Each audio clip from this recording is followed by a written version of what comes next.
Assalamualaikum warahmatullahi wabarakatuh. Selamat pagi semuanya.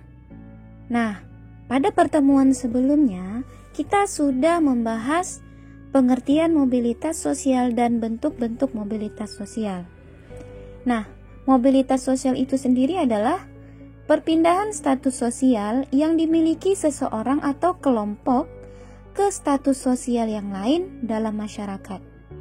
Hasil perpindahan status sosialnya bisa menjadi lebih tinggi, lebih rendah, bahkan tetap sederajat.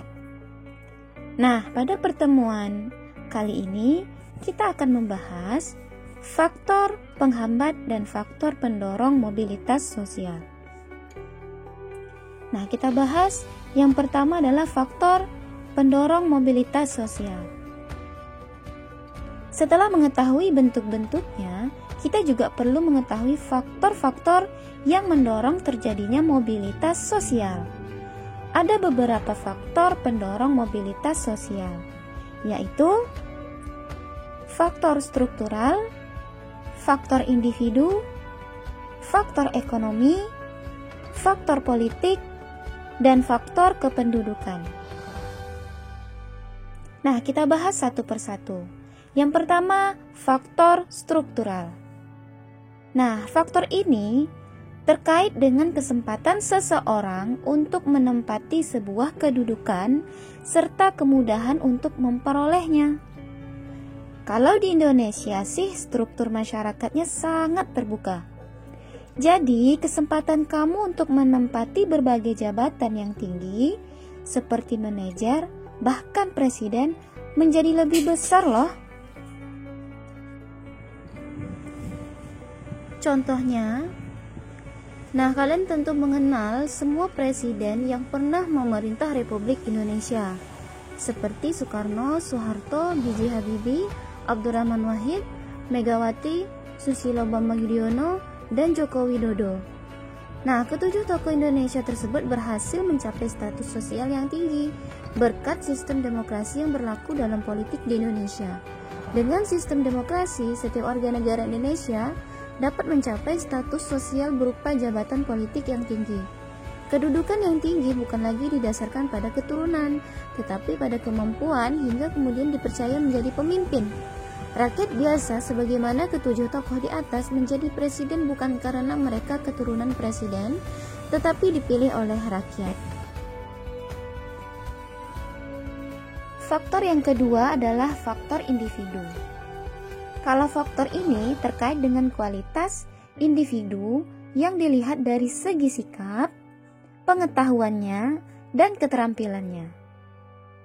Nah, manusia kan dilahirkan dalam status sosial yang dimiliki orang tuanya.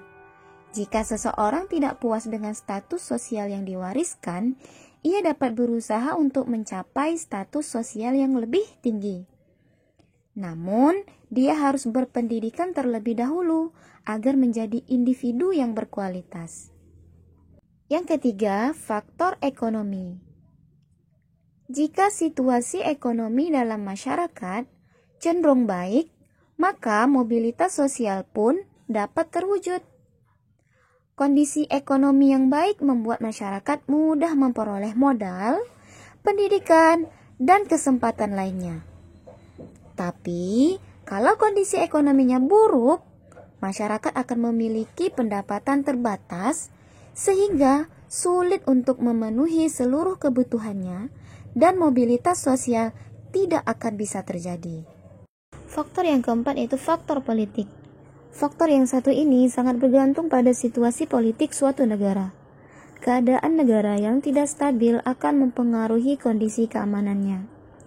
Sayangnya saat ini kondisi keamanan Indonesia sangat memprihatinkan karena adanya wabah COVID-19 ini. Sehingga roda pembangunan pun tidak dapat berjalan dengan lancar. Namun, sebelum adanya wabah COVID-19 ini, kondisi keamanan negara Indonesia sangatlah baik. Sehingga ketersediaan dan kemudahan dalam bekerja juga lebih baik sehingga masyarakat mampu melakukan mobilitas sosialnya. Faktor yang kelima yaitu faktor kependudukan. Menurut data Badan Pusat Statistik (BPS), jumlah penduduk di Indonesia hampir selalu bertambah dari waktu ke waktu. Pertambahan itu bisa mempersempit lahan pemukiman, bahkan meningkatkan kemiskinan loh. Makanya, masalah kependudukan seperti ini mendorong individu dan pemerintah untuk mengarahkan masyarakat agar bermigrasi ke daerah lain sehingga mobilitas sosial pun terjadi.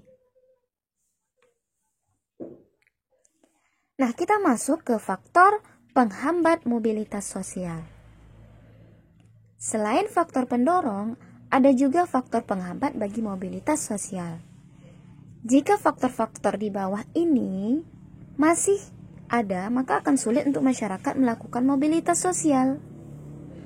Nah, adapun faktor penghambat dari mobilitas sosial yaitu yang pertama faktor kemiskinan, kedua faktor diskriminasi, yang ketiga faktor perbedaan jenis kelamin atau gender.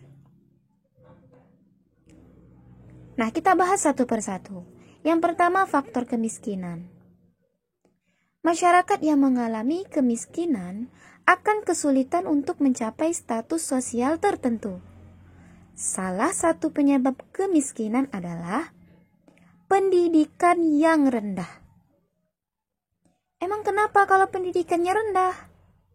Dengan pendidikan yang rendah, kualitasnya sebagai sumber daya manusia pun juga menjadi rendah.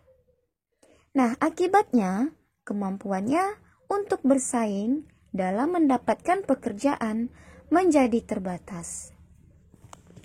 Yang kedua, faktor penghambat berikutnya yaitu faktor diskriminasi. Nah, diskriminasi adalah membedakan perlakuan terhadap sesama karena alasan beda bangsa, suku, ras, agama, dan golongan. Nah, perlakuan membedakan seperti ini sangat tidak baik. Selain dapat mengakibatkan konflik, juga dapat menghambat mobilitas sosial seseorang ataupun kelompok. Faktor penghambat berikutnya yaitu perbedaan jenis kelamin atau gender. Membeda-bedakan jenis kelamin seperti memiliki pandangan bahwa derajat laki-laki lebih tinggi daripada wanita juga bisa menghambat mobilitas sosial loh. Misalnya, pandangan bahwa perempuan tidak perlu berpendidikan tinggi, toh yang bekerja adalah suami.